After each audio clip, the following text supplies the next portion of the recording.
Guys, so I'm going to be stating my revenue from the day before. So if you guys like that, stay tuned. But we're going to be going over the topic of, you see these headlines and they say reselling is dead, Amazon FBA is dead, drop shipping's dead, whatever business model they say it's dead, it doesn't work, this and that. We're going to be talking about it. But first, I'm going to state my revenue and we'll get right into it. So you can see Amazon, pretty decent day, 4,800. eBay at 134.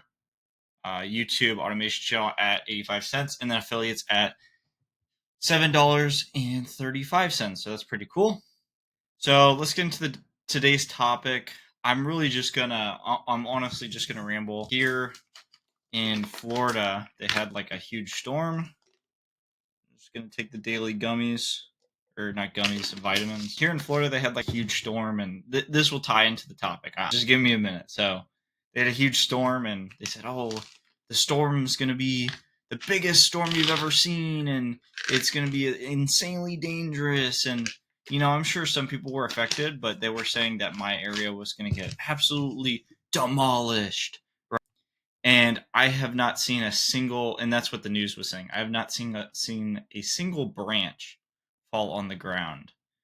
So I feel like that's a pretty good example of, there's these headlines, there's these things you see on social media. Amazon FBA is dead, reselling's dead, this doesn't work, that doesn't work. But then you go in the real world and look outside, you peer outside, you look at the grass, you look at the trees, and everything is absolutely fine. That's really what I've noticed. And it's every niche. It's whether you're doing reselling on Amazon, whether you're selling on other platforms, you see it all over social media. It's, oh, this thing doesn't work, that thing doesn't work. And the harsh reality of it is, there's always 1% of people that are making an absolute killing doing whatever it is. For example, one thing I've been looking into recently, there's people that make communities like Facebook groups and subreddit communities. You would think, oh, they're not making money, right? They just make like a community and they're making like 15K profit a month. The people at the top echelon of like people that, own these communities. I'm like, that's so insane to think about. It's just like a forum, really unrelated to reselling, but like same thing with reselling. There's always 1% of people. Like with eBay, I thought eBay wasn't, an amazing platform, but I've seen what the top 1% of eBay sellers do, and it's like, man, okay, I could definitely, like, it's a really good platform if you do it the right way. So there's just all these different headlines on social media people talk about, and it's like, it's just all BS. Like, I think the bigger question is like, what is your thing that's going to make you money? So I'm going to take my vitamins.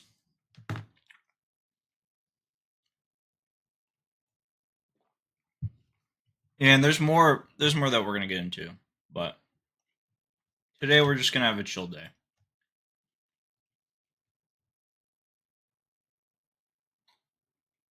If you guys think this is gross, let me know in the comments.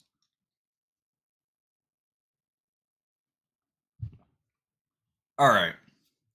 So we established that social media isn't always the most correct thing. So what can we actually do about it? I feel like is what actually matters, and we're going to be getting into like how to find that, in my opinion, and then just like how to actually vet the person that you need to learn from. And yeah, that's really what we're going to be going over. So for me, with reselling stuff, I was like, oh man, I really want to resell stuff. I've been reselling stuff online since 2017, so it's not like we've been doing this for just a little bit. I've always been buying and selling some stuff, so it's, you know, the gradual path of this. It's like, okay, I'll just do that business because I've been doing it for so long. Like, it just makes more sense if you have a certain skill set. So I feel like whatever your past skill set is, you might just want to get into something related. All right, let's go over a few things that are really important when you're vetting somebody on, like mentorship, whether or not you want to actually do the thing that they're doing.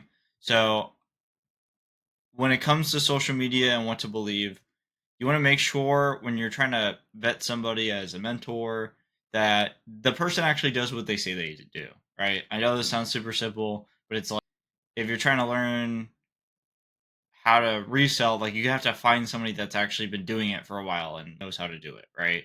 Very simple, but you would be surprised. Ask other people about the person and what they think. So this is a huge one too. Is like before you just jump into, oh, I'm gonna, work with this person. I think it's just helpful to ask other people that they know or know of them what they think of that person, right? And who do you vibe with at the end of the day? I think this is a big one too, and I think it's so funny when I see people they have like a coaching program or something like that, right? And they don't know if they want to work with that person. If they vibe with that person, they get good vibes about them. Usually, I mean, it's probably a good fit for them. I think this one is a huge one. Is ask for case studies and testimonials, and then talk to those people. Very important. So this is one thing that I see is somebody will have a thing where they help out other business owners. Or for instance, if I wanted to learn Amazon PPC ads, this is one thing that I've done in the past few days. I was just running ads. I lost like $12. Um, I ran ads. I got no sales off of it, and I lost like $12. But if I wanted to, find somebody that ran ads really well, I would look for somebody that's run ads and then help somebody else run ads and talk to that student. I wouldn't just talk to that one person because you have to know if they actually do good business or not, right? So ask for case studies and testimonials and then talk to the people that they essentially trained. And then ask for a person about specific metrics, KPIs, key performance indicators. So, and if they can't name more than two, they either don't know the business well or they don't do it at all. So, this is like a huge one with Amazon that I've seen. So, like, let's say you're an Amazon seller, right? And I've had people ask me, they're like, well, why? Like, I really like selling shoes. And they go, well, isn't the return rate large on shoes? I'm like, well, mine's, 16%, right? And I know I'm within a 0.5% of my return rate on shoes. Like I just know the exact return rate on that product that I sell. But if you ask somebody a specific question like that and they can't give you an answer or come up with it in 5 minutes, they probably don't know what they're talking about. One other instance too is like if you don't know your exact numbers of profit from running, your reselling business from the month before, you're probably not running like a really, sound business in my opinion, right? Like when I resell stuff every single month, I have a monthly profit and loss statement, so I know like exactly like all the different numbers. But if you don't have that, like you have no idea.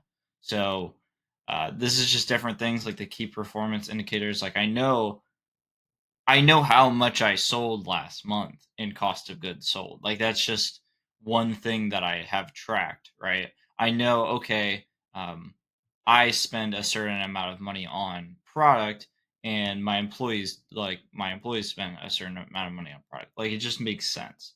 I just track that. So yeah, just really basic stuff, but those simple questions can really help you sniff out whether a person actually knows what they're talking about or not. A little bit different episode than normal, but if you guys are finding value in these videos, definitely let me know in the comments. You guys could just put reselling in the comments if you guys watch this far to the end and actually enjoy this, because I just want to make sure that the videos are valuable for you guys. So if you guys could comment that, that would really, mean the world to me and also helps out the algorithm too.